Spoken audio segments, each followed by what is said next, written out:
평생을 운명이라는 말은 믿지 않고 살았어요. 하지만 그때 그 일을 경험한 후 사람은 각자 타고 태어난 팔자가 있고 그 팔자와 연결된 운명이 있다는 걸 믿게 되었습니다. 제 가치관을 변화시킨 그날의 이야기를 지금부터 시작해 볼게요. 제가 남편을 만나게 됐을 당시 이미 제 남편은 100억 자산가였어요. 시부는 자수성가한 대단한 분이셨고요. 저는 그런 남편과 시부모님을 보면서 부럽다고 느꼈던 부분이 하나 있었어요.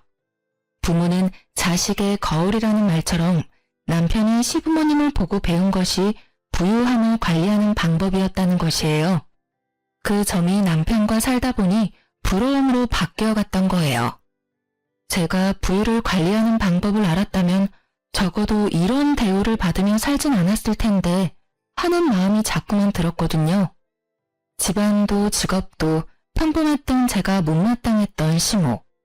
그리고 그런 저를 무시하는 남편과 살면서 얻은 거라고는 제 하나뿐인 자식과 고생한 흔적만 고스란히 담긴 저 자신뿐이었어요. 남편이 돈 많은 자산가면 뭐 하나요? 있는 놈이 더한다고 제게 돈 한 푼 쓰는 걸 아까워하는 사람인걸요. 본인은 옷이며 신발이며 값비싼 것들로 치장하기 바빴지만 제가 쓰는 살림살이는 그렇게도 아껴라 타박을 하던 사람이에요. 제 남편이. 당신 수진이한테 나 몰래 용돈 줬어? 애들이 무슨 돈이 필요하다고 돈을 쥐어줘? 오늘 수진이 소풍이라 이럴 때 아니면 언제 용돈을 줘요? 그리고 이제 애들도 자기 용돈 관리도 해보고 할 때 됐잖아요. 여보도 딱 수진이 나이 때부터 용돈 관리 연습했다면서요. 쟤가 나랑 같아? 어차피 쟤는 생긴 걸로 보나 하는 짓으로 보나 당신을 빼다 박았는데 나 같은 영특한 행동을 할 리가 없잖아. 다시는 당신 멋대로 용돈 챙겨주는 짓 하지 마. 알겠어? 이제 용돈도 받고 자기가 돈 관리도 해볼 나이에요. 그리고 진우이는 동생인데도 작년부터 당신이 용돈 주고 있잖아요. 아이들을 그렇게 차별하는 부모가 어딨어요? 수진이도 당신 딸이에요. 당신이 언제부터 나한테 언성을 높였지? 지금 이만큼 살고 있으니까 이게 다 당신이 읽어낸 줄 아나 봐. 그리고 차별하지 않도록 수진이도 날 좀 닮게 낳지 그랬어 그럼. 수진이 너, 네 엄마처럼 네 돈 아니라고 흥청망청 쓰지 말고 그대로 가져와. 알겠어? 정말 이렇게까지 해야 해요? 오늘 수진이 소풍날이라고요. 아이 용돈 좀 챙겨준 게 무슨 잘못이라도 된 것처럼 굴면서 아이 기분까지 망쳐야겠어요? 엄마, 나 괜찮아. 아빠, 저 괜찮아요. 용돈은 여기에 두고 갈게요. 저 용돈 필요 없어요. 엄마가 도시락도 챙겨주고 과자도 챙겨줘서 필요 없을 거예요. 저는 아이들 앞에서까지 저를 무시하는 것도 모자라 제 딸아이에게까지 저를 대하듯 행동하는 남편이 너무 싫었어요. 그래서 이혼을 결심했던 적이 한두 번이 아니었고요. 제 딸도 얼마나 마음이 고단했으면 한 번은 아무도 모르게 밤중에 이불을 머리 끝까지 뒤집고 우는 거예요. 우연히 화장실을 가려다 그런 모습까지 보게 되니 괜히 시부모님과 남편에게 넘치는 사랑을 받는 아들에게 얄미운 감정까지 들었어요. 네, 그러면 안 되는 거죠. 제 아들이 잘못한 건 아니니까요. 하지만 환경이 제 딸은 저의 아픈 손가락으로 만들더라고요. 그래서 딸아이에게 너무 힘들면 저와 이 집에서 나가 단둘이 지내는 건 어떻겠냐고 물었던 적이 있어요. 그런데 제 딸은 제 가슴을 미어지는 대답을 하더군요. 수진아, 엄마가 꼭 물어보고 싶은 게 있는데 솔직하게 대답해줬으면 좋겠어. 엄마랑 수진이랑 둘만 외할머니네에서 지내는 건 어떨까? 엄마랑 함께면 어디든 너무 좋아. 하지만 엄마, 아빠가 미워서 그런 거라면 난 싫어요. 아무리 나를 미워하는 아빠라도 난 없는 것보다 있는 게 좋아. 내가 사랑하는 아빠잖아. 제 이혼 결심을 말린 건 이런 제 딸이었어요. 부모는 자식 보고 사는 거라는 말을 실감하며 그렇게 참고 또 참으며 살아왔습니다. 하지만 돈만 알지 남의 마음이라고는 눈꽃만큼도 헤아릴 줄 모르는 남편은 변함이 없었어요. 거기다 나중에는 저와 제 딸의 대화를 어떻게 알았는지 저에게 더 못되게 굴었어요. 이렇게 모진 남편과 살면서 주변 사람들에게 들은 말이라곤 시댁과 남편 얼굴에 먹칠하는 여자였네요. 그래도 하늘이 조금은 도왔다고 생각해요. 제가 느낀 저의 인생 시간이 빠르게 흘렀으니까요. 일이 살다 보니 어느새 우리 아들이 결혼하는 날도 오더라고요. 며느리도 예쁜 외모만큼이나 싹싹하고 성격이 좋아 제 마음에 꼭 들었어요. 어쩌면 그래서 결혼 전에 더욱 걱정이 되었던 걸지도요. 거기다 여자라면 무시만 하는 줄 알았던 남편도 며느리 사랑은 시아버지라는 말을 증명이라도 하듯 며느리를 정말 예뻐했어요. 저는 그런 남편의 태도가 의아했지만 그래도 남의 귀한 자식이 천대받는 것보다 예쁨 받는 게 좋은 거니 다행이다 여기며 지냈어요. 그런데 남편이 저를 대하는 태도가 여전해서였을까요? 해가 갈수록 그 싹싹하던 며느리도 저를 대하는 태도가 변해갔습니다. 하루는 연차를 내서 쉬는 날이라며 며느리가 집에 찾아왔었어요. 아들은 바빠서 자기와 시간 보낼 틈이 없다면서요. 남편이 좋아하는 곶감을 한가득 사서 왔고 남편은 입이 귀에 걸렸더군요. 참 웃긴 게 제가 무슨 이 집 식모라도 되는 듯 며느리는 자연스럽게 그 곶감 상자를 제게 쥐어주더라고요. 거기다 자기가 제 윗사람이라도 된 것처럼 제게 고개만 살짝 까딱이며 인사를 하곤 상자만 건넨 뒤 휑하니 거실에 앉아있는 남편에게 향했어요. 아버님, 식사는 하셨어요? 저는 시댁 올 생각에 밥 먹는 것도 까먹고 나온 거 있죠. 오는 길에 가볍게 요깃거리 한 게 전부니까 아버님이랑 저녁 식사까지 하고 가도 괜찮죠? 그럼 물론이지. 아가, 오늘은 뭐 먹고픈 것 없냐? 네 시엄마가 다른 건 몰라도 그래도 음식 솜씨 하나는 봐줄만 해. 먹고 싶은 게 있으면 시엄마한테 다 말해놔라. 아버님도 참, 며느리가 돼서 어떻게 어머님께 요리해달라고 해요. 아무리 요즘은 허물없이 지내는 시어머니와 며느리가 많다고 해도 어머님께서 싫어하실지도 모르고요. 지금 네 시엄마 눈치를 보는 거냐? 네 시엄마가 나 몰래 눈치라도 주던? 이 옆에 내가 안 보는 곳에서는 내게 시집살이 시키냐? 어머님처럼 좋은 분께서 시집살이라뇨. 전혀 그런 거 아니에요. 저 먹고픈 거 생겼어요. 아버님께서 요즘 기운이 없으신 것 같으니까 어머님께 백숙 먹자고 하면 좋겠어요. 제가 말씀드리고 올게요. 며느리는 남편과 한참을 떠들더니 주방에서 곶감 정리를 막 마친 제게 왔어요. 그러고는 말투며 표정까지 싹 바꿔서는 지시하듯이 제게 말하는데 단전부터 화가 확 치밀어 올랐어요. 하지만 저는 애써 참으며 좋게 둘러 말했어요. 아니, 다그치고 싶어도 남편이 떡하니 집에 있으니 할 수 없다는 게 적절한 표현이겠네요. 며느리도 그걸 아니 제 머리 꼭대기까지 기어올랐어요. 어머님, 곶감 정리 끝내셨으면 나가서 장 좀 봐오셔야 할 것 같아요.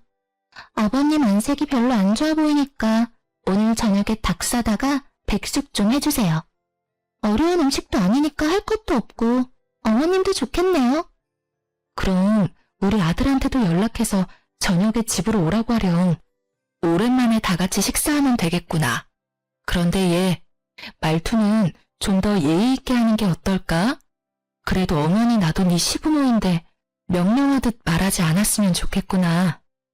아버님 앞에서는 한마디도 못하면서 주방에 돌 뿐이라고 그새를 못 참고 지적질은. 그럴 시간에 얼른 가서 장이나 봐오세요.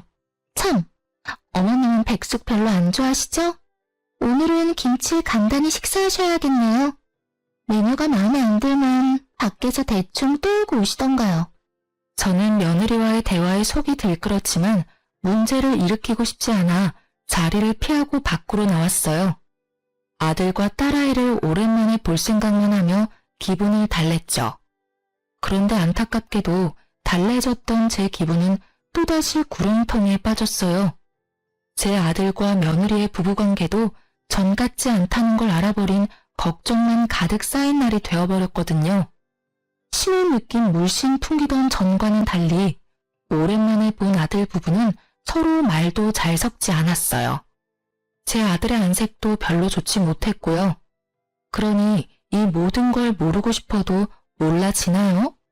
하지만 둘 사이에 잠시 갈등이 있나 보다고 부부싸움은 칼로 물베기라니 곧 좋아질 거라고 여기며 구태여 아는 티를 내지는 않았어요. 그런데 그 후로도 아들 부부의 사이는 여전히 냉랭한 듯 했어요.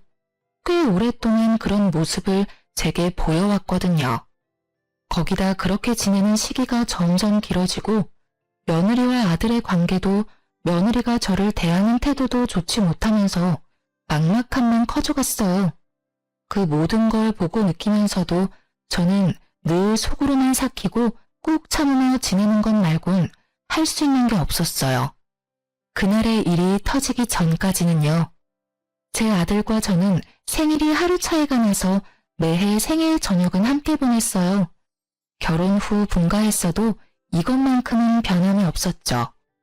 제 남편이 저의 생일을 챙길 리 없다는 걸 진즉부터 알고 있던 아들이 저를 배려한 것이었어요. 그 덕에 저는 매해 제 생일밥을 챙겨 먹을 수 있었던 거예요. 물론 그 생일상도 다 제 손으로 차렸지만 아들과 나를 위한 거라고 생각하니 생일 때마다 기뻤어요. 긴 세월 동안 아들의 배려가 저의 선물이었어요. 남편의 신임을 받고 있는 며느리가 아들 부부 사이에서는 실세였고 모든 것을 며느리가 원하는 대로 해왔지만 단 하나, 저의 생일날 우리와 함께 보내는 것만큼은 아들이 고집을 부렸던 거예요.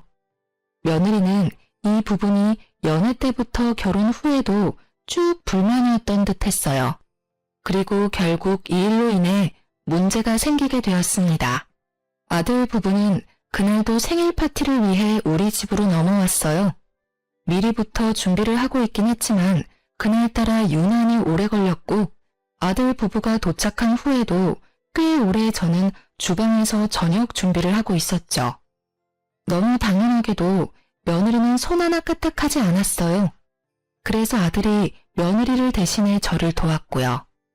그날따라 아들이 왜 그랬는 줄은 모르겠지만 아마도 고생하는 저와 반대로 편히 쉬고 있는 며느리의 모습에 속이 상했을 테죠. 한참을 저를 돕던 아들이 며느리에게 향하더니 뭐라고 말했는지 급격히 며느리의 표정이 어두워졌어요. 그러고는 잔뜩 기분 나쁜 표정을 해서는 주방에 와서 제게 따져 물었고 저는 그런 며느리가 되바라진 것처럼 보였지만 좋은 날을 망치고 싶지 않았어요.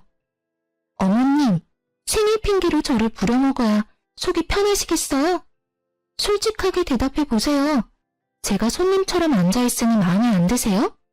시어머니랍시고 며느리가 차려준 생일상을 받고 싶으시냐고요. 아니, 괜찮다.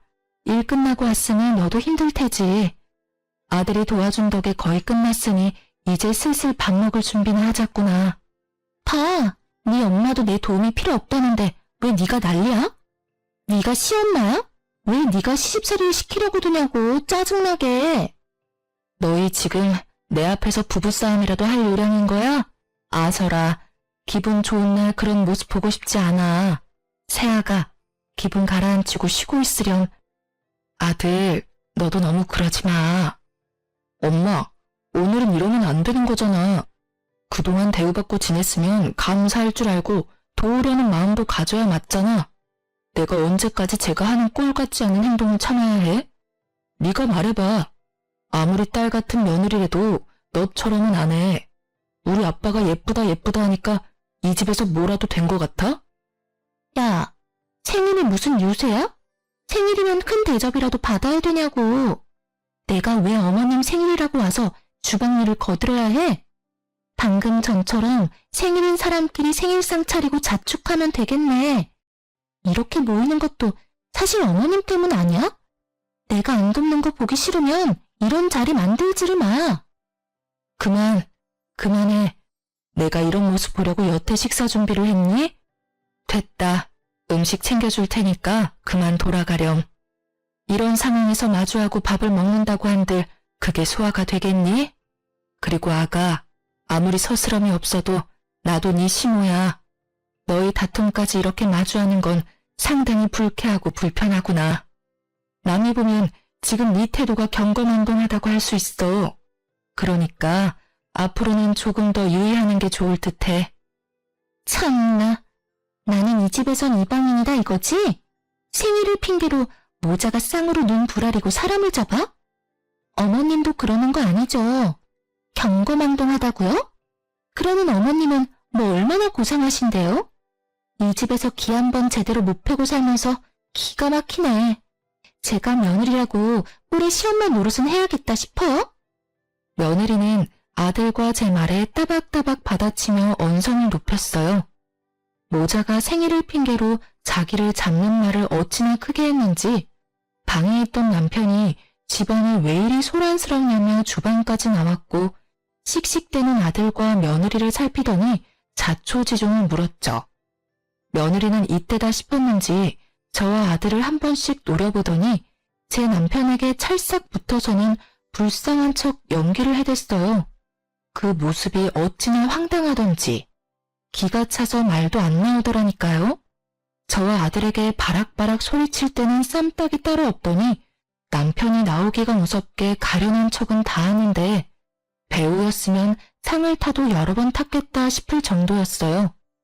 눈물까지 훔치며 자기가 당해낼 재간이 없다고 하소연하는데 불려우도 그런 여우가 없다는 생각에 소름이 끼쳤어요. 아버님, 제가 뭘 그렇게 잘못했다고 이러는지. 남편도 어머님도 일 끝나고 와서 조금 숨 돌리는 저더러 주방일을 돕지 않는다며 역정을 부리니 제가 속수무책으로 당하는 수밖에 없는 거 아닌가요? 이게 다 무슨 소리야? 당신 새아가 시집살이라도 시키려고 들었어? 당신 생일이라고 일 끝나고 온 힘든 애를 부려먹었냐고. 생일이 뭐 대수라고 어린 자식들까지 죄다 불러 모아서 이 사다를 내? 어른이면 어른다운 태도를 갖춰야지 그 나이 먹도록 싸구려 같은 행동을 못 고쳐? 아버지, 엄마한테 말하는 투 좀 조심하세요. 엄마가 저희를 부른 게 아니라 제가 함께 보내고 싶어서 아내와 함께 온 거죠. 언제까지 엄마를 그렇게 무시하실 거예요? 그리고 아무리 제 아내라도 잘못된 건 바로 잡아야죠. 아버지께서 매번 이런 식으로 제 아내를 감싸니 못된 행동을 해놓고도 기고만장한 거잖아요. 오죽하면 제가 나서서 엄마를 도와요. 오죽하면. 시끄럽다. 어디 자식이 부모를 가르치려 들어? 네 엄마라고 편드는 꼴이라니. 그리고 사내 자식이 여자애처럼 주방에나 들락거려? 당신 도대체 애 교육을 어떻게 시켰기에 자기 위치도 몰라? 으휴, 엄마가 그 모양이니 아들이라고 있는 것도 멍청하지. 우리 새아가 기분이 상해서 어떡하나? 저 답답한 인간들은 두고 우리끼리 나가서 외식이라도 하는 거 어떠냐? 어서 가자. 우리 새아가 배도 고플 텐데 지체할 시간 없다. 어서 가자꾸나.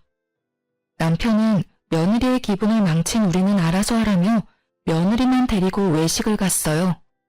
며느리는 자기가 이겼다는 듯 웃음 띤 얼굴로 저와 아들을 보고 웃더군요. 그 모습에 처음으로 이가 바득바득 갈리더라고요. 아들은 제게 생일날을 망쳐 미안하다고 사과하는데 저는 그런 아들에게 이렇게 만들길 잘했다고 했네요. 앞으로는 참고만 있진 않겠다고 우리끼리라도 생일 파티를 하자고 아들을 다독였어요. 그렇게 저희가 식사를 마친 뒤 뒷정리를 하고 있는데 남편과 며느리가 고기 냄새를 풀풀 풍기며 들어왔어요. 그 냄새만 맡아도 어찌나 화가 나는지 결국 저는 굵은 소금을 한 바가지 퍼서 곧장 현관에가 남편과 며느리를 향해 마구 뿌려댄 뒤 그 인간들한테 엄포를 놓았어요. 이 사리분별도 못하는 인간아. 내가 30년 넘게 당신 비위 맞추고 살았으면 적당히 해야 할 거 아니야. 앞으로 한 번만 더 아이들 앞에서 나 무시하는 행동 하기만 해. 그땐 이 소금으로 안 끝날 줄 알아.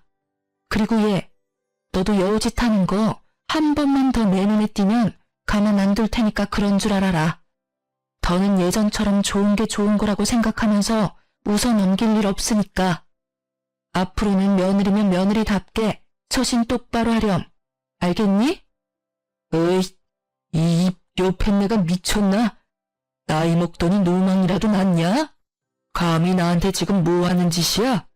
자식들 앞에서 이런 쪽을 줘? 남편 알기를 우습게 하는 거야 뭐야? 이 집에서 쫓겨나고 싶냐? 어?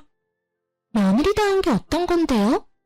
지금 본격적으로 시집살이라도 시키겠다고 선전포고하는 거예요? 괜찮다더니 순 거짓말이셨던 거네요.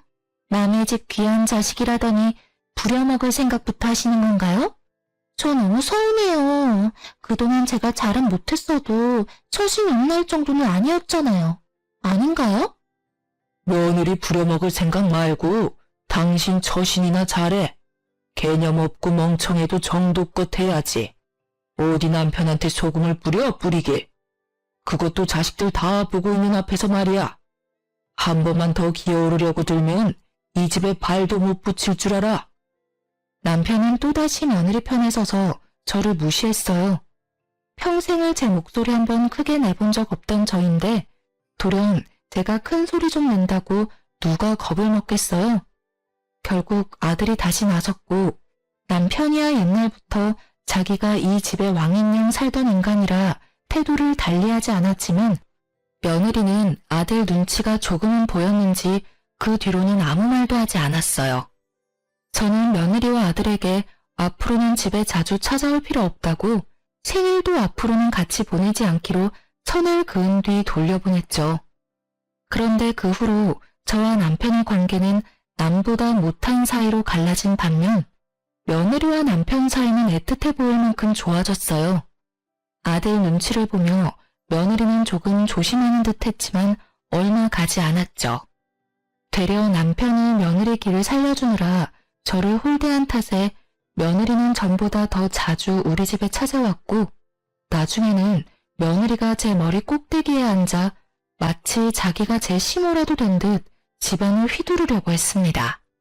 그래서 저는 며느리가 집에만 찾아오면 밖으로 나가버렸어요.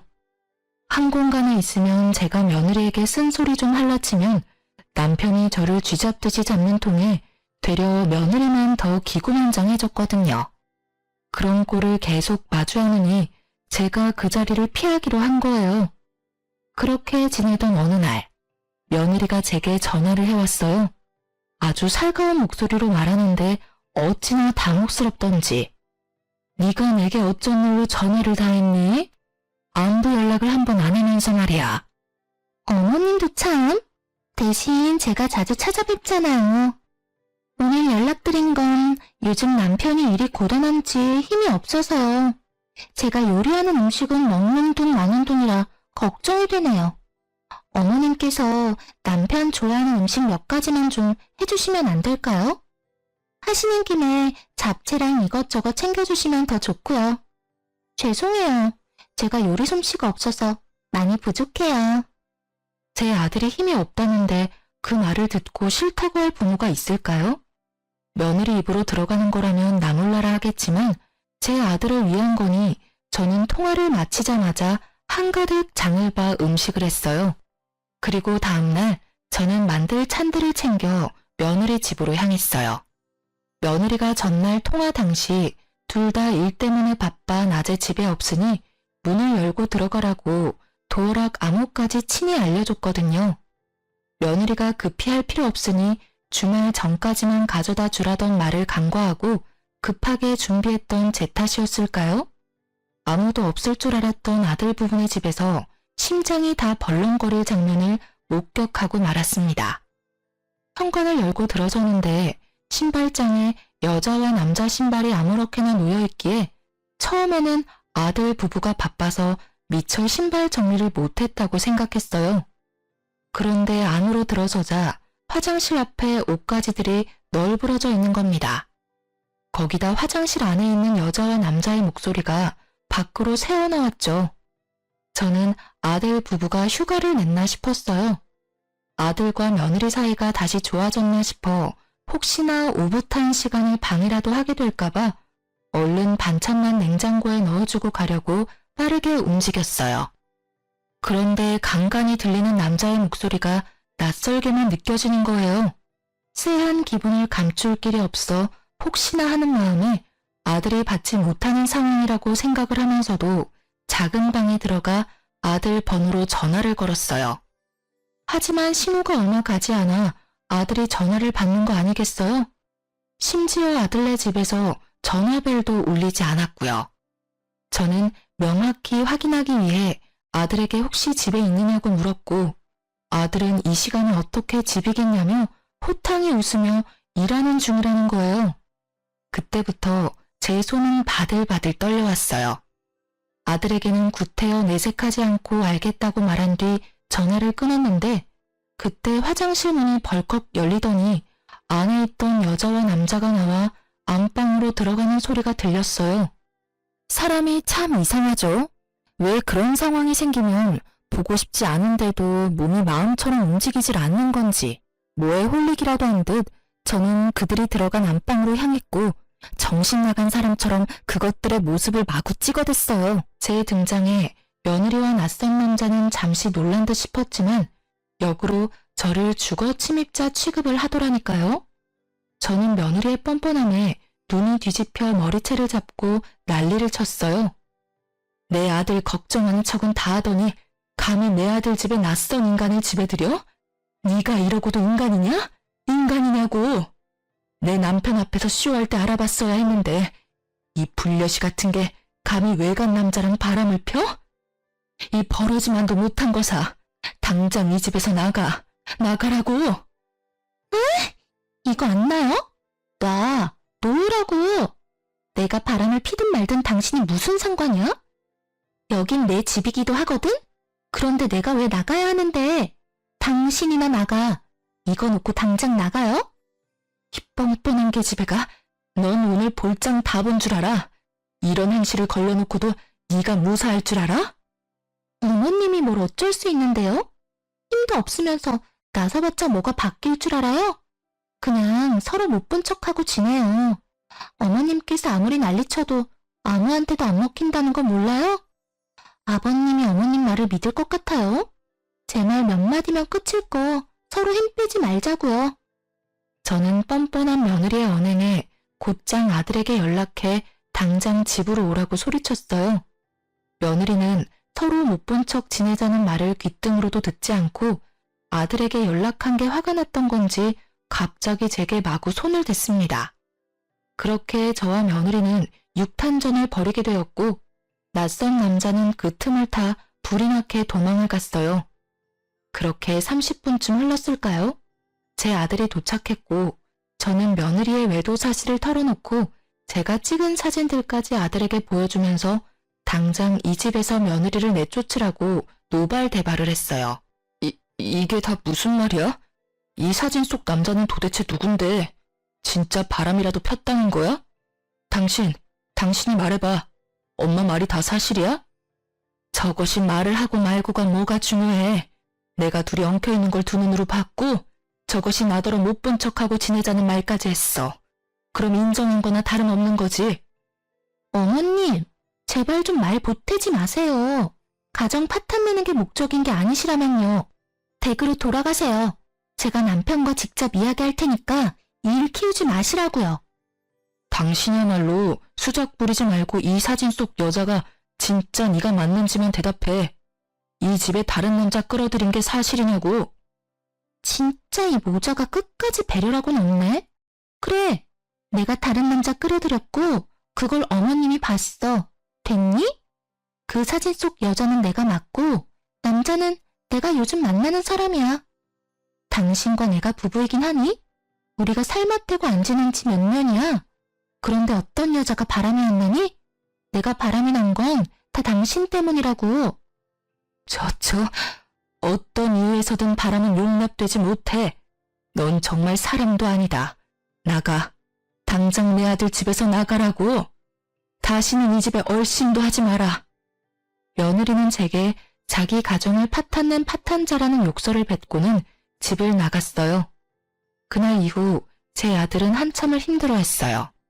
아들은 괜찮다고 하지만 제 아들이 힘들어하는 모습을 보고 있자니 제가 큰 잘못이라도 한 것만 같았어요. 며느리의 말대로 어쩌면 제가 아들의 가정을 파탄낸 게 맞는지도 모르겠다는 생각이 자꾸만 들었거든요. 아들은 조금 진정된 뒤에 며느리를 상대로 이혼 소송을 걸었어요. 남편도 이 사실을 알고 제가 아들네 가정을 망쳤다며 부모도 아니라고 저를 괴롭혀댔어요. 거기다 아들과 며느리의 이혼 사실을 알게 된 후 남편은 밖에서 지내는 시간이 많아졌어요. 저는 며느리를 만나러 다니는 것은 아닌가 하는 생각이 자꾸만 들었죠. 예뻐했고 둘의 사이가 좋았던 만큼 연락이라도 하고 있는 건 아닌가 하고요. 그래서 하루는 남편의 뒤를 캐보기로 마음먹고 남편 몰래 뒤를 따랐죠. 그리고 곧 남편이 밖에서 만나던 사람이 누군지 확인하는 순간 저는 뒤로 까무러칠 뻔했습니다.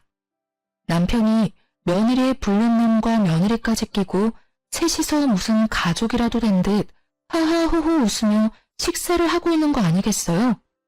처음엔 납득이 가지 않아 머리가 새하얘졌어요. 하지만 곧 정신을 차리고 저는 그 자리에 쳐들어갔고 남편은 저를 보고 기함했어요. 당신 여기서 지금 저것들이랑 뭐해? 설마 며느리가 바람피고 있다는 사실을 알면서도 모른 척 지냈던 거야? 당신이 도대체 왜 내 아들을 상처 준 저것들이랑 같이 밥을 먹고 있는 건데? 당신이 여긴 어떻게 알고 왔어? 일단 여기서 이럴 게 아니라 집에 가서 얘기해. 내가 자초지종을 다 설명할 테니까. 가긴 어딜 가. 당신 머리가 어떻게 된 거 아니야? 아무리 며느리가 예쁘다고 해도 네 자식 상처 준 쓰레기 같은 것이랑 웃으며 밥을 먹어? 그것도 불린 놈이랑 같이? 여기서 딱 말해. 어떻게 된 건지 저것들 앞에서 말하라고. 내가 무슨 말을 해도 아무도 안 믿을 거라고 자신 있게 말하더니 다 이런 이유 때문이었구나. 믿는 구석이 당신이었던 거야. 그렇지? 노망이 나도 단단히 났네, 이 인간이. 당신 무슨 말을 하는 거야? 여기서 소란 피우지 말고 집에 가서 말하자고. 빨리 따라와. 남편은 저를 끌고 집으로 향했어요. 제가 아무리 몸부림을 쳐도 남편은 까딱도 하지 않았죠. 집에 도착해서야 남편은 제 손을 놔주었어요. 저는 남편에게 이제 당신이 원하는 대로 집에 왔으니 한 톨의 거짓 없이 다 털어놓으라고 소리쳤어요. 며느리와 도대체 무슨 관계라도 되느냐고, 왜 그것들이랑 같이 있었던 거냐고 추궁했죠. 남편은 머리를 굴리기라도 하는지 입을 옴싹거릴 뿐 말을 뱉지는 않았어요. 그러기를 10분. 저는 더는 기다려줄 수 없어 며느리에게 자초지종을 물으러 가야 말을 할 거냐고 다그쳤어요. 그리고 그 순간 쫓아냈던 며느리가 집으로 들이닥쳤고 우리 집안은 며느리의 등장으로 풍비박산이 났습니다. 저는 며느리에게 무슨 낯짝으로 우리 집에 발을 들이냐고 난리를 쳤지만 며느리는 아랑곳하지 않고 집으로 들어왔어요. 그런데 남편의 태도가 이해할 수 없었어요. 밖에서는 그렇게 웃고 떠들며 며느리를 대하던 남편이 갑자기 며느리에게 왜 왔느냐고 당장 돌아가라고 하는 겁니다. 하지만 며느리는 시아버지의 말도 무시한 채 미친 사람처럼 웃어 제끼는 거예요. 그러더니 제 어깨를 잡으며 이렇게 말했어요.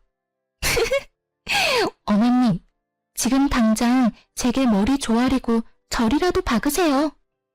갑자기 쳐들어와서는 지금 무슨 말을 하는 거야? 내가 왜 내게 절을 해? 미쳤니? 이제는 너랑 엮이는 거라면 다 징글징글하다. 이게 다 무슨 악연이니? 제발 내 눈앞에서 사라져.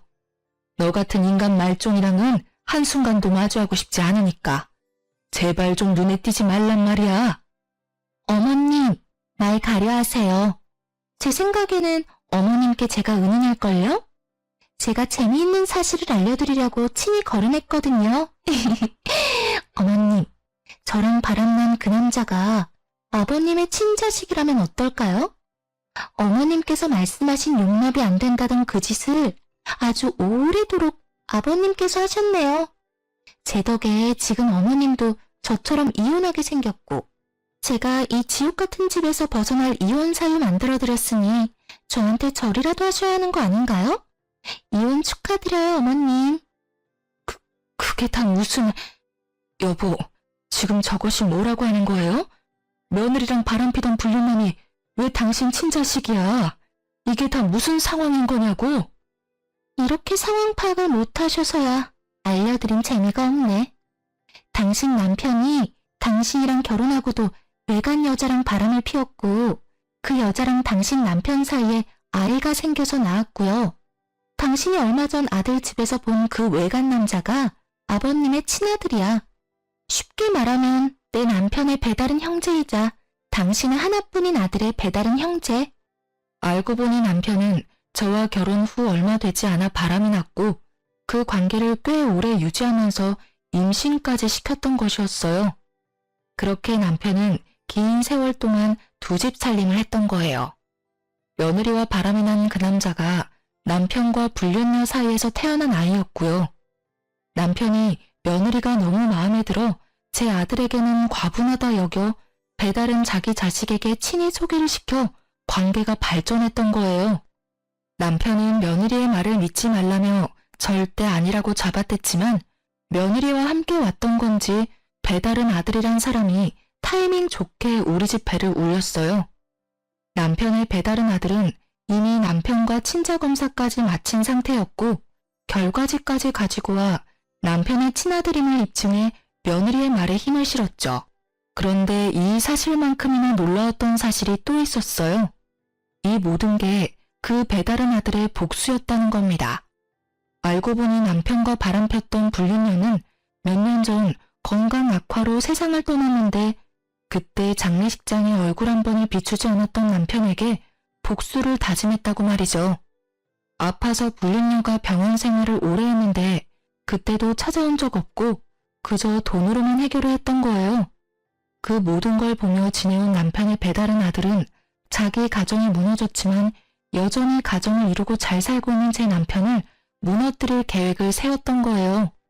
떵떵거리고 사는 남편의 말년만은 꼭 망가뜨리겠다는 마음만 가지고 버티면서요. 그런데 때마침 남편이 며느리를 소개해줬고 그때를 기회로 삼아 복수의 계획을 세웠어요. 그러다 며느리와 눈이 맞아 사랑을 나누는 사이가 되어 며느리는 자신이 사랑하는 그 배다른 아들의 뜻을 따라 도와주게 된 거였어요. 저는 이 모든 사실을 알자마자 남편을 상대로 이혼 소송을 했습니다.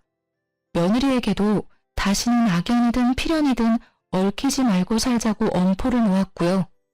제 이혼 소송은 긴 여정과도 같았어요. 돈 많고 빽 많은 전 남편을 상대하기란 너무도 어려웠죠.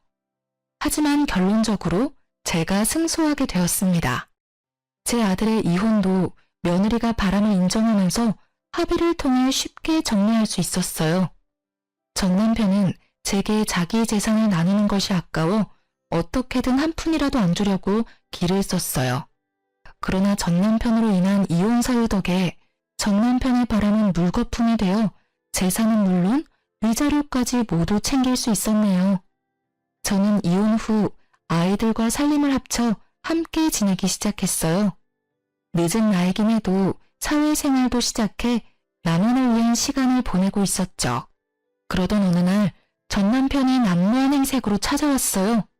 처음엔 너무 볼품없는 차림이라 전 남편인 줄 모르고 수상한 사람이라고 오해해 신고까지 했어요. 경찰서에 가서 전 남편의 진변을 확인한 후에야 알아차릴 수 있었어요. 그런데 전 남편이 저를 찾아온 이유가 너무도 황당했습니다. 당신은 아주 멀끔히 잘 사나 보네. 이혼하고 나서 얼굴도 덮이고 말이야.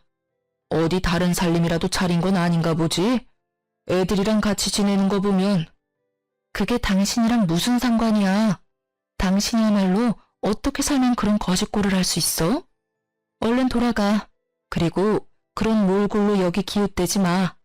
아이들이 보기라도 하면 어떻게 생각하겠어? 내가 이렇게 된 건 다 당신 때문이잖아.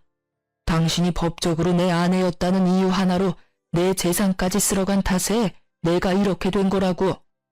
당신은 그 많은 돈을 받아갈 자격이 없어.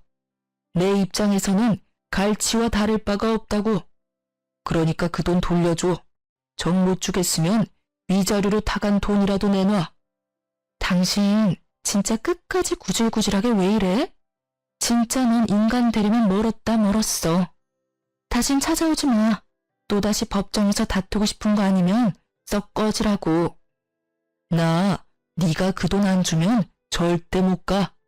우리 아들 이혼하고 혼자 돼서 먹고 살기 편할 텐데 그쪽으로 붙어서 돈 좀 뜯어내야 하나? 우리 아들 요즘 좀 살만하지? 아니면 내 딸한테 돈 좀 꿔볼까? 그간 키워준 은혜가 있는데 이것들이 나 몰라라 하겠어? 선 넘지 마. 너 돈 많고 빽 많던 그때 네가 아니야. 지금 네 꼴을 봐. 거지보다 더 거지 같은 네 모습을 보라고. 우리 애들이 너처럼 멍청한 줄 아니? 어디 할 수 있으면 한번 해봐. 우리 애들이 너한테 10원 하나 주는지 말이야. 쥐뿔도 없는 게 여전히 네가 뭐라도 된 줄 아나 본데 정신 차려. 나이 먹고 추하게 늙지 말고. 전 남편은 자기 재산 다 잃고 제게 돈 달라고 찾아왔던 거였어요. 며느리와 배다른 아들에게 뒤통수 맞고 저희에게도 버림받은 전 남편은 남는 건 돈밖에 없었고 무료한 생활을 돈놀이를 하며 지냈어요. 결국 그 많던 재산을 다 잃고 시댁에서도 내쳐져 제게 손 벌리려고 제 집 주변을 기웃대다가 사달이 난 거죠. 뻔뻔하게 아이들한테까지 손 벌리려는 전 남편의 태도가 기가 막혔어요. 저는 더 들어줄 것도 없다는 생각에 이전 시모에게 전화를 걸어 거짓골로 찾아온 당신네 아들 눈꼴 사나워 못 보겠으니 주워가라고 했어요. 전 남편은 제가 이전 시모에게 연락한 게 마음에 안 들었는지 못되게 굴며 제게 돈을 내놓으라며 협박을 하더군요. 야, 네가 나랑 이혼했다고 뭐라도 된 것 같냐? 나한테 벗어났다고 생각하면 오산이야. 네가 돈 주기 전엔 난 계속 너구 애들이고 찾아와서 깽판이라도 칠 생각이니까. 그러니까 그런 꼴 마주하고 싶지 않으면 당장 돈 보내. 당장 내 돈 내놓으라고, 내 돈. 네가 그러면 내가 전처럼 무서워할 줄 알고? 어디 한번 깽판 쳐봐. 새고랑 차고 싶으면 말이야. 한 번만 더 찾아왔단 봐. 나도 더는 가만히 있진 않을 거니깐. 저는 전 남편을 더는 상대하고 싶지 않아 또 찾아와 돈을 요구하면 법정에서 만날 줄 알라고 엄포를 놓은 뒤 돌아왔어요. 하지만 그 뒤로도 몇 차례나 연락이 왔고 나중에는 우는 소리하며 제발 지낼 곳만이라도 마련해달라고 애원했지만 저는 들은 척도 하지 않았어요. 그 무렵 이전 시댁에서까지 제게 전 남편을 사람처럼만 살게 도와달라 연락이 왔어요. 예, 우리 아들 좀 살려주렴. 제발 내 아들 사람처럼만 살게 도와주면 안 되겠니? 너도 우리 애가 지금 어떻게 지내는지 알잖아. 오래 산정이 있는데 그런 모습을 보고도 가엾지 않니? 부탁이다. 우리 아들 좀 받아줘. 자꾸 제게 신뢰를 범하지 마세요. 이미 이혼했고 제가 그동안 남편과 살면서 어떤 대우 받으면서 어떻게 참아가며 살았는지 다 아시잖아요. 제가 그 꼴을 왜 또 해요? 제가 우스워서 몇십 년을 바람 피우면서 두 집 살림한 인간이에요. 그런데 제가 무슨 자선단체도 아니고 불쌍해졌다고 거둬야 하나요? 어머님 자식, 어머님께서 끝까지 책임지세요. 그것이 우리 집 재산까지 죄다 손을 대서 나도 더는 도와줄 형편이 못 돼서 그래. 그리고 다 늙어서 저렇게 망한 채로 살 수는 없지 않니? 내가 다 미안하다. 네가 좋은 사람이라는 걸 미처 몰랐어. 우리가 사람 보는 눈이 없었던 게지. 내가 이리 사과하마. 너희 다시 합치면 다시는 내게 못나게 굴지 못하도록 내가 다 단속하마. 그러니 제발 너그러이 봐주면 안 되겠니? 이래서 있을 때 잘하라는 말이 있나 보네요. 너그러이 봐줄 수 없고요. 저도 이제 제 인생을 살아야죠. 결혼 생활 내내 남편에게만 맞추며 저라는 사람은 없이 살았어요. 그때 단속하지 그러셨어요. 그리고 어머님, 뻔뻔하게 그만 연락하세요. 제가 무슨 쓰레기통인가요? 결혼 생활 내내 뒤로 다른 여자 품은 쓰레기를 제가 왜 다시 걷어요? 그 쓰레기 이제 어머님께서 치우세요. 나도 내 아들도 네가 있을 땐 미처 몰랐던 거야. 다 잃고 나니 네가 얼마나 소중한 사람이었는지 알았단다. 네가 어떤 모진 말을 해도 나는 괜찮아. 내 아들만 다시 받아준다면 내게 절이라도 할 수 있어. 그러니 제발 딱 한 번만 다시 생각해 주렴. 이런 말씀까지 드리게 돼서 정말 유감이지만 전 싫습니다. 어머님 아들 정말 볼품없고 못돼 처먹어서 제 인생에 다신 엮고 싶지 않아요. 그러니 다시는 연락하지 마세요. 어머님도 이제 제 어머님 아니시니까요. 저는 대차게 거절했고 그 후로 시댁의 연락도 전 남편의 연락도 모조리 끊어버렸어요. 제 아이들에게도 도움되지 않을 연락이니 아빠에 대한 연민이 있어 받아주고 싶은 게 아니라면 되도록 연락을 자제하라고 당부했죠. 그 뒤로는 그 어느 접종도 없었어요. 간혹 아이들에게 연락해온 것 같기는 하지만 아이들은 저를 배려해 이야기하지 않았어요. 그렇게 과거의 제 올가미와도 같은 인간들을 끊어내니 그제야 모든 것이 끝났다는 실감이 났어요. 몇 년이 흐른 지금은 주변에서 제 얼굴에 꽃이 만개한 것처럼 환하게 폈다는 말을 자주 해주세요. 저는 그 말이 어떤 의미인지 너무나 잘 알아요. 지금처럼 더없이 잔잔하고 또 행복했던 적은 없으니 당연히 얼굴색도 좋아지고 사람 사는 것 같아 보이는 거죠. 아이들만 오롯이 챙기며 단란하게 지내니 제 스스로도 돌아보게 되고 사회생활에 대한 재미도 느끼면서 하루하루 감사한 마음으로 보내게 되었어요. 남는 시간에는 취미생활까지 하면서 활동적인 사람으로 변화해가는 중이랍니다. 이전 며느리의 소식은 아주 간간히 아들을 통해 들었어요. 전 남편이 배다른 아들과 헤어져 자기 인생을 산다더군요. 아들에게 연락했던 이유도 그간의 안 좋았던 관계를 회복할 순 없지만 사과는 꼭 하고 싶었더나요? 무례하고 미웠던 이전 며느리지만 이제는 어디서든 자기 몫을 잘하며 지냈으면 좋겠다 싶어요. 이 나이 먹고 누굴 미워하고 원망하는 마음으로 살아간다면 얼마나 불행하고 힘들어요. 그저 제 생활에 집중하며 제 주변 사람들을 챙기면서 그렇게 하루하루 베풀고 사랑하며 지낸다면 그게 찬란한 삶이지 않을까요? 남편에게 대여서인지 며느리의 도끼를 느껴서인지 아들도 저도 재혼 생각은 없어요. 제 딸도 결혼 생각은 아직 없다고 하고요. 그래서 저희는 앞으로 한동안은 서로만을 챙기며 지낼 듯해요. 하지만 제 딸도 제 아들도 언제든 마음의 여유가 생긴다면 외롭지 않게 참하고 좋은 사람을 만나 인생의 이막을 시작하길 소망해 봅니다. 제 사연 들어주신 많은 분께 감사 인사드리며 이만 마칩니다. 좋은 하루 되세요.